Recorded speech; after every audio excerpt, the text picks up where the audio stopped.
ఎప్పుడు లక్ష్మీదేవి మన ఇంట్లో ఉండాలి అంటే ఆచార సంప్రదాయాలు కొన్ని పాటించాలి. మొహమాటం లేకుండా చెప్పుకుందాం.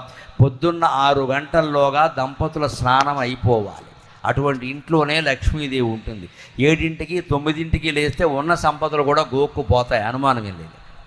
పొద్దున్న 6 గంటల్లోగా దంపతుల స్నానం అయిపోయి ఆ పాత బట్టలు తీసేసి ఉతికిన బట్టలు ధరించాలి ఖచ్చితంగా. అప్పుడు లక్ష్మీదేవి దగ్గర మన ఇంట్లో ఇలవేలుపు ఎవరైతే రామచంద్రుడు, శివుడు ఎవరైనా పర్వాలా, అక్కడ ఒక దీపం పెట్టి ఒక్క పువ్వు పెట్టి దండం పెట్ట. ఒక్క పువ్వే, దొడ్లో పువ్వులన్నీ కోసేయకండి అనవసరంగా పట్టుకొచ్చి. ఒక్క పువ్వు పెట్టి దండం పెట్ట, ఒక్క నమస్కారం పెట్టినా చాలు. పువ్వులు పెట్టడం కాదు ముఖ్యం, ఇక్కడ మనస్సు ముఖ్యం. పెట్టాలి. తర్వాత వీలైతే ఓ స్తోత్రం ఏదైనా పారాయణ చేసుకోవాలి. కాసేపు జపమో ధ్యానమో చేయాలి, ఒక్క అరగంట. తర్వాత నీ పనులన్నీ చేసుకో, ఎవడు వద్దాం. మళ్ళీ సాయంత్రం స్నానం చేయాలి, కనీసం ముఖమైనా కడుక్కోవాలి నీళ్ల కొరత ఉంటే. మళ్ళీ దేవుడి దగ్గర కూర్చో.